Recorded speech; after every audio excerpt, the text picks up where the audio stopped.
Hello and welcome back to the A.M.I.R YouTube channel. With any armed conflict, the United Nations has formally acknowledged starvation as a war crime, both through UN Security Council resolutions and by the International Criminal Court. Since the Israeli genocide began in Gaza, Israel has deliberately withheld food, clothing, and medical supplies from the Palestinian civilians. Israel also began a smear campaign against the United Nations Relief and Works Agency, known as UNRWA, which was established in 1949 to provide humanitarian assistance to the Palestinian refugees who lost their homes in the 1948 conflict. UNRWA delivers services such as education, healthcare, and social services to registered Palestinian refugees who were displaced in the West Bank, Gaza, Jordan, Lebanon, and Syria.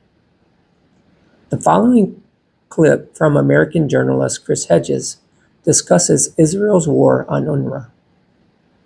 Israel has methodically destroyed all institutions that sustain civil society in Gaza: schools, universities, civil administration, courts, police precincts, hospitals, water treatment plants, museums. But its most important target in its systematic destruction of civil society and the infrastructure that sustains it is the United Nations Relief and Works Agency, or UNRWA. UNRWA, established in the wake of the 1948 war, that saw the creation of Israel, provides basic services to about 5 million Palestinian refugees in Gaza and the West Bank, as well as Lebanon, Jordan, and Syria. Israel's long animus towards UNRWA reached a new intensity following the Hamas-led attacks on October 7th. Israeli officials accused UNRWA employees of collaborating with Hamas militants in the attack, a charge that led to an internal investigation by the UN agency and the dismissal of 9 of its 13,000 employees. The charge saw the United States and other donor nations suspend funding to UNRWA, although most nations, with the exception of the United States, later resumed contributions. In 2023, the United States provided $371 million to UNRWA, about 30% of its annual operating costs. But Israel was not done. The Israeli parliament, or Knesset, promulgated 2 laws in October 2024 to effectively outlaw the UN agency. The first law prohibits Israeli officials from having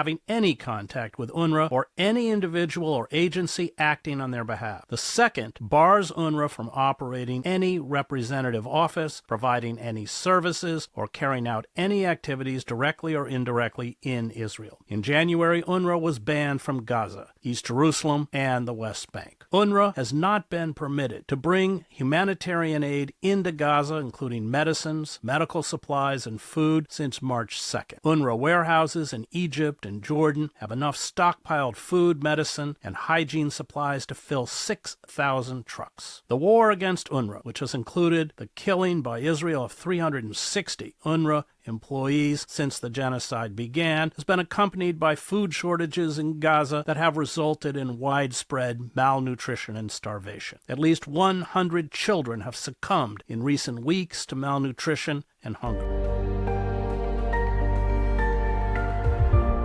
In this next clip from the DRM News on October 22, 2025, Palestinian officials and legal experts respond to the International Court of Justice's opinion on Israel's obligation in the occupied Palestinian territory. They accuse Israel of interfering with UN operations and denying humanitarian aid and violating international law.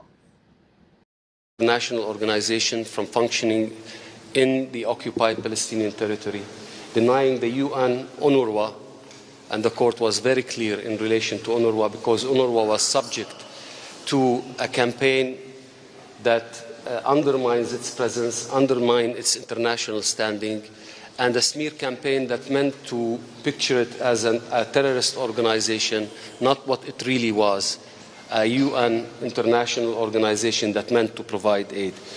So Israel has no pretext, and no amount of hasbara can allow Israel to deny these international organizations, including the United Nations and third states, from their presence in the occupied Palestinian territory. And under no circumstances the Israel can disrupt, endanger, or limit or stop the work of the UN officials and other international organizations present in the occupied Palestinian territory. It has no sovereign rights in the occupied Palestinian territory, and this was very clear in the determination of the court. It has no right to do so as an occupying power, and it must respect the immunities and privileges specifically related to the UN. So, having said that, and to be clear, after 2 years of this abject cruelty and criminality, and after 2 years of subjugating our people to a genocide that the world have not witnessed its likes, it is about time that the international community rise up to the challenge, because we know, as everyone here will be asking, that Israel will not oblige and will not uphold these responsibilities as were delineated by the court. So the responsibility are on those member states and the international community to uphold these values and oblige Israel, bring Israel into compliance to these laws. And there are so many tools. It is not time to take a step back. It's time to take more steps forward. And this is exactly what the court said today in relation to upholding Israel to these standards and these violations. Those who were complicit, those who have assisted this crime and allowed it to continue for so long, those who also assisted in defacing UNRWA and in the campaign against UNRWA should now make a U-turn and uphold their international responsibilities if they still believe in the primacy of international law and in its relevance. For Palestine and for the Palestinian people, we'll carry on with all our partners, those who are aligned with international law, those who respect international law, those who are willing to uphold these responsibilities, and under all circumstances, whether it is peace talks or wars, these norms should be respected, and those have a primacy over all other accounts or all other factors, and all states are obliged to be upheld to them, and Palestine will make sure that this will be the case. Thank you very much for listening. In a final clip on the Judging Freedom YouTube channel, former UN Special Advisor and current professor of Columbia University, Professor Jeffrey Sachs, discusses how the Israeli occupation forces are still committing war crimes by withholding food and aid to Palestinian civilians, which violates the terms of the current Gaza ceasefire proposed by U.S. President Donald Trump. It is absolutely not honoring the ceasefire. It is blocking aid.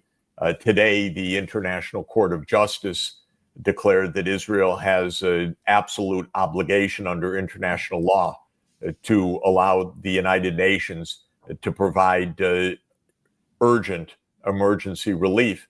And the Israeli government immediately declared that it did not respect the International Court of Justice and would not abide by the ICJ ruling.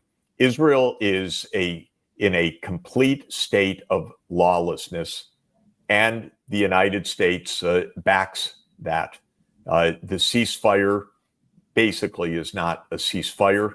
It's not going to hold, and there is no peace plan. This egregious act perpetrated by Israel on innocent civilians must end, and those who are responsible must be held accountable. If you want to make a difference and take action and want your voice heard, you can contact your local congressman by visiting the House of Representatives website, and then use the Find Your Representative search tool to get their contact information. Food, clothing, and medical aid is a fundamental right for all. And if a person, state, or territory prevents this basic human right, we as a people must speak up. I have added the House of Representatives website and the links of the video clips I used in the description below. And we'll also have the videos available on this channel's playlist under UNRWA. Thank you for taking time to watch, and please subscribe to this channel in order to get the latest uploads on the geopolitical landscape that our mainstream media chooses not to cover. See you next time, and have a blessed day.